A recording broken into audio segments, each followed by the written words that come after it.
ہماری صحت پر خوشبوؤں کے اپنے اثرات ہوتے ہیں۔ اب خوشبوؤں سے ہم ان موذی امراض کا علاج کس طرح کر سکتے ہیں؟ کیا خوشبوؤں سے علاج ممکن ہے؟ کیا خوشبوؤں کے ذریعے ہم خود اپنا علاج کر سکتے ہیں؟ کیا خوشبوؤں کے ذریعے ہم اپنا روحانی اور جسمانی علاج کر سکتے ہیں؟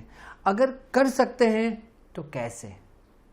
آج ہم اسٹوڈیو میں اسی ٹاپک کو لے کے چلیں گے کہ ہم خوشبوؤں کے ذریعے روحانی اور جسمانی کس طرح علاج کر سکتے ہیں، اور ہم صرف یہ نہیں بتائیں گے کہ خوشبوؤں سے کس طرح علاج ہوتا ہے، اس کا ریزن کیا ہے، کس طرح ہوتا ہے۔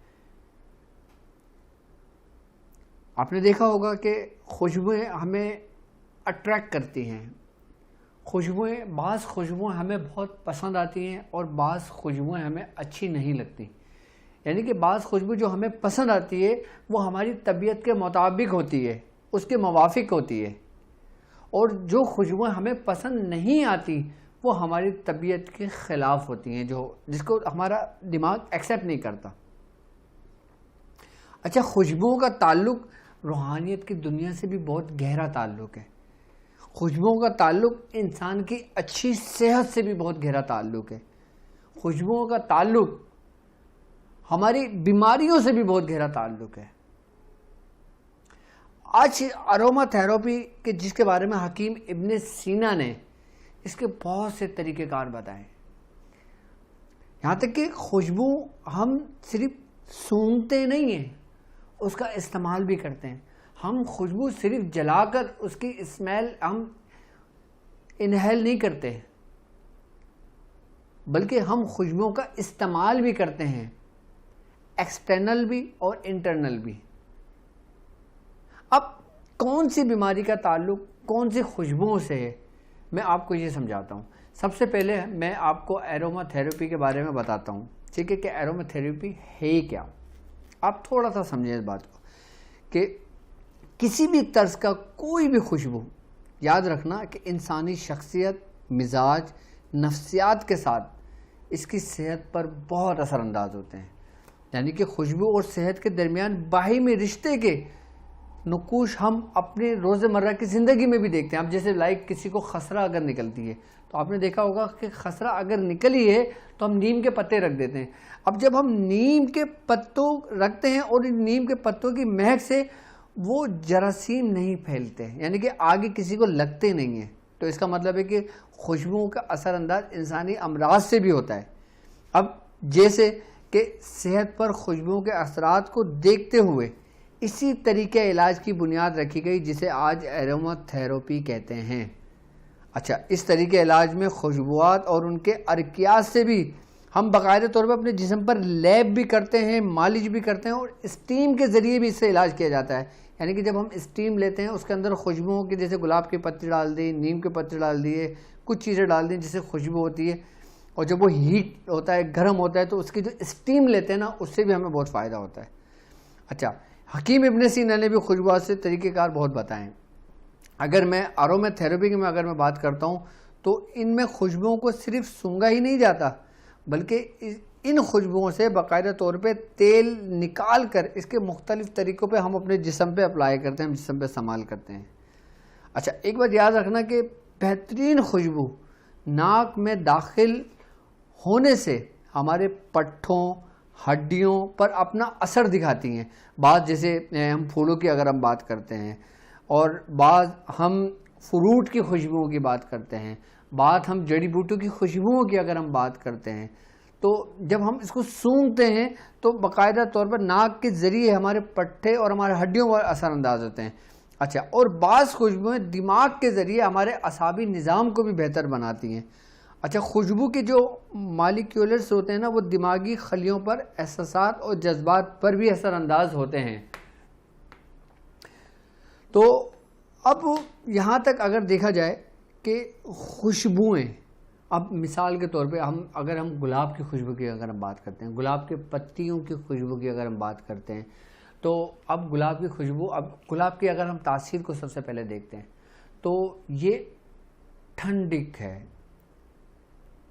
یعنی کہ اس کی تاثیر جو ہے نا ایسی ہے کہ اس کو جب خوشبو کا ہم گلاب کو سونگھتے ہیں تو سب سے پہلے یہ ہمارے نروس سسٹم پہ جا کے اٹیک کرتی ہے، یعنی کہ ہمارے نروس سسٹم کو، اس کے فعال کو درست کرتی ہے، بہتر کرتی ہے.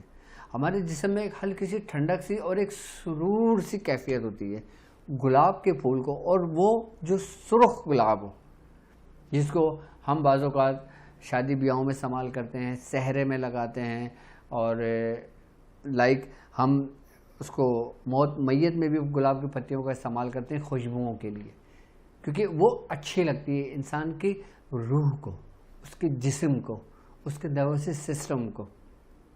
اس لیے ہم گلاب کے پھولوں کا، پتیوں کا استعمال کرتے ہیں. اب مثال کے طور پر اب ہم ان خوشبوؤں کے ذریعے ہم بیماریوں کا علاج کس طرح کریں گے؟ ہم ان پھولوں کی خوشبوؤں سے.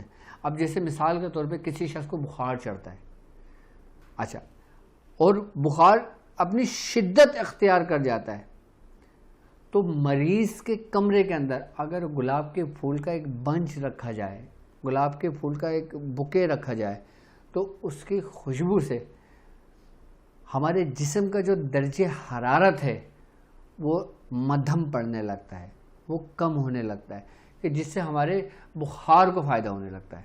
ہمارے جسم میں ہونے والی کمزوریوں کو گلاب کی خوشبو بہت اثر انداز کرتی ہے. یعنی کہ جب ہم گلاب کی خوشبو کو سونگھتے ہیں، یا جب ہم گلاب ایسی جگہ بہت سارے کمرے کے اندر گلاب پھیلے ہوئے ہوں، اور جب ہم گلاب کے اندر اس کمرے میں داخل ہوتے ہیں، تو جب سانس لیتے ہیں ناک کے ذریعے، تو وہی خوشبو سب سے زیادہ اثر انداز ہوتی ہے ہمارے دماغ پر، اس کے بعد ہوتی ہے ہمارے پٹھوں اور ہڈیوں پر، کہ جس سے ہمارے اندر ایک توانائی، ایک قوت سی آتی ہے، ایک اچھا سا فیل ہوتا ہے. یعنی کہ اگر کسی کو غصہ آ رہا ہو، غصے کی کیفیت ہو، اور اگر وہ گلاب کی خوشبو کو سونگھ لے، تو اس کا غصہ جو ہوتا ہے نا وہ بالکل اپنے لیول پہ آنے شروع ہو جاتا ہے. یعنی کہ اب میں اگر یہ کہوں کہ خوشبوئیں آپ کے جسم کے بننے والی کیمیکلز جو ہوتے ہیں نا اس پہ بھی اثر انداز ہوتے ہیں. یعنی کہ اب جسم میں جس کیمیکل کی ضرورت ہے، جیسے سیروٹونین ہے، جیسے ڈوپامائن ہے، تو ہم ایسی خوشبوؤں کے ذریعے ان کیمیکل کی افزائش کو بھی بڑھا سکتے ہیں، بنا میڈیسن کھائے اور بنا انجیکٹ کیے ہوئے کچھ، یا کوئی بھی چیز کیے ہوئے، ہم صرف خوشبوؤں کے ذریعے. اچھا، اب میں بات کرتا ہوں روحانی علاج کی. یہ تو ایک جسمانی علاج کا میں نے ایک گلاب کے پھول کا بتایا، میں مزید اور آگے میں انشاءاللہ آپ کو اس میں بتاؤں گا آپ کو. کہ اب ہم بات کرتے ہیں چنبیلی کے پھول کی. اچھا، آپ نے دیکھا ہوگا چنبیلی کی خوشبو زیادہ تر آپ کے بھی گھروں میں بات ہوگی کہ آپ کی نانی، دادی یا آپ کی والدہ کو اس کی خوشبو بہت پسند ہوتی ہے. جیسے موتی کی خوشبو ہو گئی، جیسے چنبیلی یعنی جیسمین کی خوشبو ہو گئی. یعنی کہ اس کے جو پھول ہوتے ہیں چھوٹے چھوٹے سے وائٹ سے آپ نے دیکھا ہوگا آپ کی نانی دادی کے پاندان میں وہ رکھے ہوتے تھے، یا اس میں گیلا کپڑا کر کے اس کو ہلکا تیر کر کے وہ اس کو لپیٹ کر اپنے پاس رکھا کرتی تھی. اس کو باقاعدہ طور پہ وہ بار بار اس کو دیکھا کرتی تھی، اس کو سونگھا کرتی تھی. کیوں؟ اس کا ریزن کیا تھا؟ اصل میں موتیا کے بارے میں اور چنبیلی کے بارے میں کہتے ہیں کہ جب ان پھولوں کو اپنے پاس رکھا جاتا ہے اور جب اس میں تھوڑا پانی ڈالا جاتا ہے، تو چنبیلی اور موتی کے پھول کے اوپر یہ بات ہے کہ اس سے شیاطین، جنات انسان کے قریب نہیں آتے. یعنی کہ اگر کوئی شخص آسیب زدہ ہو، اس کے پاس ان پھولوں کو رکھ دیا جائے تو اس کو سکون ملتا ہے. کیوں؟ کیونکہ موتیا اور چنبیلی پر جو نیک جنات ہوتے ہیں ان کا بسیرا ہوتا ہے، وہ اس کی خوشبو سے اٹریکٹ ہوتے ہیں اور باقاعدہ اس کی خوشبو کی طرف مائل ہوتے ہیں. جس جگہ پہ، جس گھر میں آپ نے دیکھا ہوگا رات کو ہمارے بڑے بوڑھے منع کرتے تھے کہ بھائی اس گلی میں چنبیلی کا درخت اس گھر میں لگا ہوا ہے تو کوشش کرنا کہ وہاں سے نہ گزرو. آپ نے سنا ہوگا. کیوں؟ کیونکہ اس خوشبو پہ جو عاشق ہوتے ہیں نا وہ نیک جنات ہوتے ہیں. وہ کسی کو تنگ و پریشان نہیں کرتے، بلکہ وہ محافظ ہوتے ہیں اس خوشبو کی، جس کو وہ امانت خوشبو اس پھول کو اللہ تبارک و تعالیٰ نے نعمت کے طور پہ عطا کی ہے. وہ خوشبو جو جنات جسے مائل ہوتے ہیں، متاثر ہوتے ہیں. اب مثال کے طور پہ رات کو منع کرتے تھے بڑے بوڑھے آپ کے، ہمارے بھی بزرگان تھے، ہمارے بھی بڑے بوڑھے جو ہماری نانی نانا دادی دادا تھے، وہ باقاعدہ طور پہ منع کرتے ہیں کہ رات کے وقت تم نے کوئی چمیلی نہیں توڑنا، تم نے موتیاں نہیں توڑنا، تم نے گلاب نہیں توڑنا، تم نے یہ پھول نہیں توڑنا، تم نے گیندے کے پھول نہیں توڑنا۔ کیوں منع کرتے تھے؟ وہ اسی لیے منع کرتے تھے کہ ہماری انسانوں کے ساتھ ساتھ وہ مخلوقات جو ہماری نظروں سے اوجھل ہیں، وہ باقاعدہ طور پہ خوشبوئیں جہاں پر ہوتی ہیں وہاں پہ نیک جنات اور نیک چیزیں وہاں پر موجود ہوتی ہیں۔ یہاں تک فرماتے ہیں، یہاں تک کہتے ہیں کہ وہ بزرگوں کی نیک ارواحیں وہ بھی باقاعدہ طور پہ وہاں سے گزرگاہ بنتی ہیں کہ جس جگہ پہ پھول اور جس جگہ پہ خوشبوؤں کا بسیرا ہوتا ہے۔ کیوں؟ کیونکہ خوشبوئیں آپ کے روح کی بنیادیں تک ہلا دیتی ہیں۔ اب جب ہم ان کا استعمال کرتے ہیں، اب مثال کے طور پہ میں آپ کو بتاتا ہوں کہ اگر جیسے کسی کے اوپر جنات کا کوئی آصف ہو، آپ موتی کے پھول اس کو بھگو کر پانی میں، صاف ستھرے پانی میں آپ سورہ فاتحہ پڑھ کے یا سورہ قریش پڑھ کے آپ اس کو چھان کر اس کو پانی پلا دیں، دیکھیں اس کی طبیعت سیٹ ہو جائے گی۔ اگر جو نافرمان بچے ہوں، اگر کوئی بہت زیادہ شریر بچے ہوں، بہت زیادہ بچے ضدی ہو جاتے ہیں، بچے بہت زیادہ ضدی ہونے کے ساتھ ساتھ بچے رونے لگتے ہیں، بہت زیادہ رونے لگتے ہیں نظر بد کی وجہ سے، شیطانی اثرات کی وجہ سے، یا حاسدین کی حسد کی نظر کی وجہ سے، یا کوئی کسی تقریب میں اگر کوئی آئے، ہم نے بچوں کو لے کے بچوں کو دیکھا، اس پہ نظر لگ گئی، اب وہ رونا شروع کر دیا، جب گھر تک آئے تو رونے لگا، تو اس کا بھی بہترین طریقہ یہی کہ جب پانی آپ بوائل کریں اس میں تھوڑے سے گلاب کی پتیاں ڈال دیں، تھوڑے سے موتیاں ڈال دیں، اس کو پکائیں، اس کو چھانیں، اس پانی سے بچے کو نلا دیں، اس بچے کے انگ انگ سے نظر ایسے نکلے گی کہ جس سے اس کے جسم کے اوپر سے پانی گر رہا ہوتا ہے، ایسے بہہ جاتی ہے۔ یعنی کہ اس کی نیگیٹیوٹی کو ختم کرنے کے لیے اس طرح بھی ہم خوشبوؤں کا استعمال کر سکتے ہیں۔ اچھا، بعض لوگ آپ نے دیکھا ہوگا کہ بعض لوگ بالوں کے اندر کوئی چمیلی کا تیل کا استعمال کرتا ہے، کوئی موتی کے تیل کا استعمال کرتا ہے، کوئی مختلف خوشبوؤں کا استعمال کرتا ہے، جیسے کوئی آملہ کی خوشبو کا استعمال کرتا ہے، جیسے کوئی بہڑا کی خوشبو کا استعمال کرتا ہے۔ ان قسم کی مختلف خوشبوؤں سے باقاعدہ طور پر جو نیک جنات ہوتے ہیں، جو وہ مخلوقات جو ہماری نظروں سے اوجھل ہوتی ہے، جس جگہ پہ وہ خوشبو لگائی جاتی ہے، جیسے مثال کے طور پر میں نے اپنے بالوں میں لگائی اور بال میں نے باندھ لیے، میں نے تاج پہن لیا، میں نے ٹوپی پہن لی، یا میں نے امامہ باندھ لیا، یا میں نے کچھ بھی پہن لیا، اچھا یہ میری حفاظت بھی ہو گئی، یہ میرا حصار بھی ہو گیا، میری حفاظت بھی ہو گئی۔ اب میں اس حالت میں کسی گندگی کی جگہ سے گزرتا ہوں جو میری راہ میں ہوتی ہے، یا میں کسی ایسی جگہ سے گزرتا ہوں جس جگہ پہ آلریڈی جادو سے متاثر جگہ ہوتی ہے، یا جس جگہ آسیب ہوتے ہیں، یا جس جگہ بسیرا ہوتا ہے، اگر میں اس جگہ سے گزر جاتا ہوں تو میں حصار میں ہوں۔ اچھا، میں نے ابھی کچھ پڑھا نہیں ہے، میں نے کوئی کلام الہی نہیں پڑھا، لیکن میں نے اس عمل کے ذریعے جو پریکٹیکلی ہے اس کے ذریعے میں محفوظ ہو گیا۔ یہ ایک طریقے سے پورا حصار بھی بن جاتا ہے انسان کا۔ اچھا، حضور کریم صلی اللہ علیہ وآلہ وسلم کو خوشبوئیں بہت پسند تھی، آپ باقاعدہ تیل کا استعمال کیا کرتے تھے اپنے بالوں میں، آپ باقاعدہ عطر کا استعمال کیا کرتے تھے، آپ باقاعدہ خوشبوؤں کو پسند کیا کرتے تھے، آپ باقاعدہ خوشبوئیں لگانے کا حکم دیا کرتے تھے۔ اور اگر ہم مسواک کی اگر ہم بات کرتے ہیں تو بعض مسواک میں بھی خوشبو ہوتی ہیں، جیسے نیم کی مسواک لے لیں، جیسے مختلف درختوں کی چھال سے جو مسواک بنائی جاتی ہے ان کی بھی ایک الگ خوشبو، ایک اپنی تاثیر ہوتی ہے۔ اب سب کے اثرات، سب کی تاثیر الگ الگ ہوگی، یعنی کہ کسی کی خوشبو انسان کے معدے کو درست کرتی ہے، کسی کے انسان کے دماغ کو درست کرتی ہے۔ اب مسواک جب ہم چباتے ہیں تو یقیناً جب ہم چباتے ہیں، جب ہم اپنے دانتوں میں مسواک کرتے ہیں تو اس کی خوشبو اور اس لکڑی کی تاثیر ہمارے اندر کی جو بیماریاں ہیں وہ دور کرتی ہیں، کہ جیسے حدیث میں ہمیں ملتا ہے، جسے ہمیں حدیث کے اندر ہمیں ملتا ہے، یعنی کہ خوشبو کا ایک الگ ایک یہ آروما تھراپی، یہ بہت بڑا، یہ ایک سمندر کے مانند ہے، میں اس کو ایک دن میں ایک قطرہ بھی بیان نہیں کر سکتا، یہ آروما تھراپی ایسا ہے یہ، لیکن یہ جو آگے بڑھے گا نا، یہ اگر میں اس پہ ایک سیریز شروع کروں، اس کو ترتیب وار لے کے چلوں، تو آپ کو بہت مزہ آئے گا اس میں۔ اب ہم بات کرتے ہیں جڑی بوٹیوں کی خوشبو سے۔ اچھا، جڑی بوٹیوں کی کیا تاثیر ہے؟ کہ جڑی بوٹیاں جو ہوتی ہیں اس کی جو خوشبو ہوتی ہے وہ ہماری پڑھائی، ہمارا روحانی سفر میں ہمیں کامیاب کرنے میں کتنا پرسنٹ ہاتھ رکھتی ہیں، یعنی کتنا پرسنٹ ہم کو کامیاب کرنے کی تاثیر اور صلاحیت رکھتی ہیں۔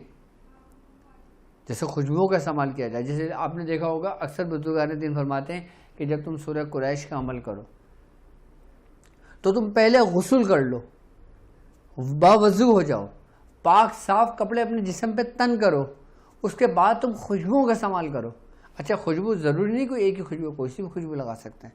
اس کے بعد اپنی پڑھائی کریں، اور جب پڑھائی کر رہے ہو تو جب اگر آپ نے کسی کی حاضری ممکن ہو تو پھر مختلف قسم کے انجبور بنا کے رکھ لو، یعنی کہ بخورات بنا کے رکھ لو اس کے۔ اب بخورات کسے کہتے ہیں؟ بخور کسے کہتے ہیں؟ اچھا، ایک بات یاد رکھنا، بخور دو طرح کا ہوتا ہے۔ ایک بخور وہ کہ جس کا تعلق درختوں سے ہوتا ہے، درختوں کی چھال سے ہوتا ہے، پھولوں کی چھال سے ہوتا ہے، کہ جیسے سندل کی لکڑی، آئی بات سمجھ میں؟ اب جیسے زعفران، آئی بات سمجھ میں؟ اب جیسے کسی پودے کے پتوں کے بیج، یعنی جیسے ہرمل۔ اچھا، ایک بخور کہ جن کا تعلق اس چیزوں سے ہوتا ہے کہ جیسے یہ سمجھ لیں کہ درخت کی گوند، آئی بات سمجھ میں؟ اب درخت کے پتے، درخت کے بیج، درخت کی چھال، ان سب کو ملا کے الگ الگ پروسیس سے ان کو سب کو ایک جگہ سمیٹا جائے تو ان کو مختلف بخورات میں استعمال کیا جاتا ہے۔ ایک طریقہ کار تو یہ ہو گیا۔ اب دوسرا طریقہ کار وہ ہوتا ہے کہ جو باقاعدہ طور پہ خود بنایا جاتا ہے۔ ایک ہوتا ہے نیچرلی، یعنی کہ جو درختوں پہ وہ ابھی جیسے میتھڈ میں نے پورا نباتیات سے میں نے پورا ترتیب اس کی ایک بتائی ہے آپ کو۔ اچھا، ایک بخور ہوتا ہے جو اب جیسے مشک ہوتا ہے، اب جیسے امبر ہوتی ہے، آئی نا بس سمجھ؟ اب اس کے اندر ہم باقاعدہ طور پہ ان بخورات میں باقاعدہ طور پہ کچھ سمیات کا بھی استعمال کرتے ہیں۔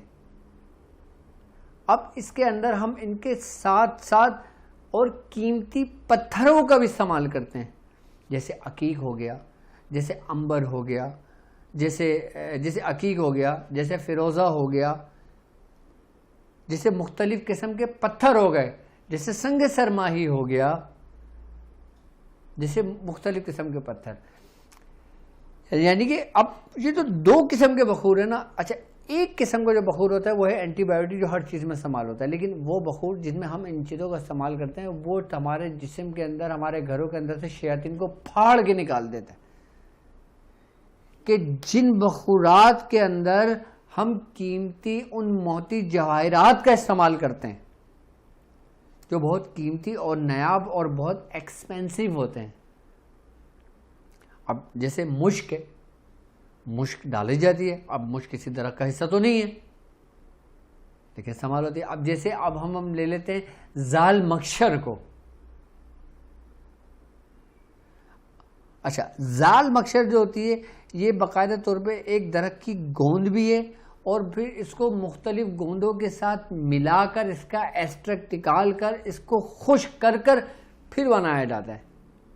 اب جیسے اگر میں سورہ قریش کی بات کرتا ہوں، سورہ قریش کے لشکر کی اگر میں بات کرتا ہوں، سورہ قریش کے میں نے بخور کا بتایا، اب اس کے اگر میں اس دوسرے پارٹس کا بیان کروں کہ جو ایسا ہے کہ اگر کوئی شخص یہ کہے کہ مجھے کچھ بھی نہیں ہوتا، وہ صرف ایک تسبیح سورہ قریش پڑھے اور اس بخور کا استعمال کرے، اس کو جو کچھ بھی نہیں ہوتا نا اس کو بہت کچھ ہونے لگتا ہے۔ اس کا مطلب یہ ہوا کہ ہم پڑھائی کے ساتھ ساتھ ان چیزوں کا بھی استعمال کریں کہ جن مخلوقات کے لیے ہم پڑھ رہے ہیں، جن کی حاضری کے لیے کر رہے ہیں، جو اپنے کام کے لیے کر رہے ہیں، ان چیزوں کو وہ متاثر کر دے، اس کی خوشبو اس کو ہلا کر رکھ دے۔ اب جیسے ایک گڑ بج ہے جس کو ہم وچ ترکی کہتے ہیں، آپ سرچ کریں گے، آپ کو جو جن کا تعلق طب کی دنیا سے، حکمت کی دنیا سے، وہ جانتے ہیں کہ وچ ترکی کیا ہے۔ اس میں ایک میٹھی میٹھی سی خوشبو ہوتی ہے۔ آپ خالی وچ ترکی کو آپ خالی پیس کر اس کو رکھ لیں اور کوئلوں پہ ڈال کے اس کو ڈال دیں، آپ اس کو گھر میں جلا دیں، آپ اپنے گھر میں خوشبو دیکھیے گا۔ اچھا، ایک تو یہ خوشبو کہ آپ کو پسند آئے۔ اچھا، ایک اس خوشبو کی تاثیر بھی میں آپ کو بتاؤں۔ اچھا، تمام ہمارے جسم کے اندر جو بیکٹیریاز ہیں، تمام ہمارے جسم کے اندر جو جراثیم ہیں، تمام ہمارے جسم کی صحت، ہمارے جسم کی بیماری، یعنی کہ ایک متاثر ہوا شریر اور ایک بالکل تندرست شریر، اور پھر وہ وچ ترکی جب اس کا استعمال، جو شریر متاثر ہے بیماریوں سے، آپ صرف اور صرف بیمار کے کمرے کے اندر وچ ترکی خوشبو جلانا شروع کر دیں۔ یعنی کہ آپ وہ میرے خیال سے مہنگی ہے لیکن اتنی مہنگی نہیں ہے، ہر بندہ اگر اسے جانتا ہو تو آسانی کے ساتھ لے سکتا ہے۔ اس کو کوٹ کر پیس کر رکھ لیں۔ اب کوئی شخص شوگر کا مریض ہو، کوئی شخص بلڈ پریشر کا مریض ہو، کوئی شخص کینسر کے امراض کا مریض ہو، یا کوئی شخص جگر کے کینسر کا مریض ہو، جو شخص معدے کے کینسر کا مریض ہو، جو شخص کسی بھی قسم کے کینسر کا مریض ہو، اس کینسر والے کمرے میں جو وہ پیشنٹ دوائیں استعمال کر رہا ہے وہ کرتا رہے، وہ نہ چھوڑے، لیکن اس کمرے کے ساتھ ساتھ باقاعدہ گلاب کے پھولوں کی تھوڑا سا اس کے کمرے کو اچھی طریقے سے مینیج کر دے، کمرہ صاف ستھرا کر دیں، کچھ گلاب کے پھول، چمیلی کے پھول، مختلف قسم کے پھول لا کے اس کے کمرے میں رکھ دیں، اور پھر گڑ بج جو ہے نا اس کو دھونی دے دیں اس کمرے میں، جس کمرے میں مریض ہو۔ اس کو ایک دو دفعہ پھندے لگیں گے، اس کو الٹی ہوگی، اس کے بعد اس کی طبیعت بہتر ہونی شروع ہو جائے گی۔ یہ کمال ہے وچ ترکی، جو باقاعدہ طور پہ مختلف جسم کے اندر کے یہ خوشبو جو نا، یہ سمجھ لیں کہ ایسی ہے جیسے مقناطیس لوہے کو کھینچتا ہے۔ اب لوہے کے ذرات آپ بکھیر دیں، ایک مقناطیس لیں اور اس کو ایسے اوپر کی طرف لے کے آئیں، سارے لوہے کے ذرات اس پہ چپکنے شروع ہو جائیں گے۔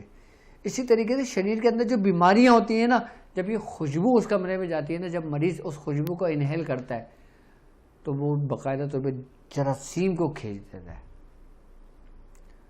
چھینک کے ذریعے اور مختلف رستوں کے ذریعے اس کو ختم کر دیتا ہے۔ اور یہاں تک حکیم ابن سینا لکھتا ہے وچ ترکی کے بارے میں، اس کی خوشبو کے بارے میں حکیم ابن سینا باقاعدہ لکھتے ہیں کہ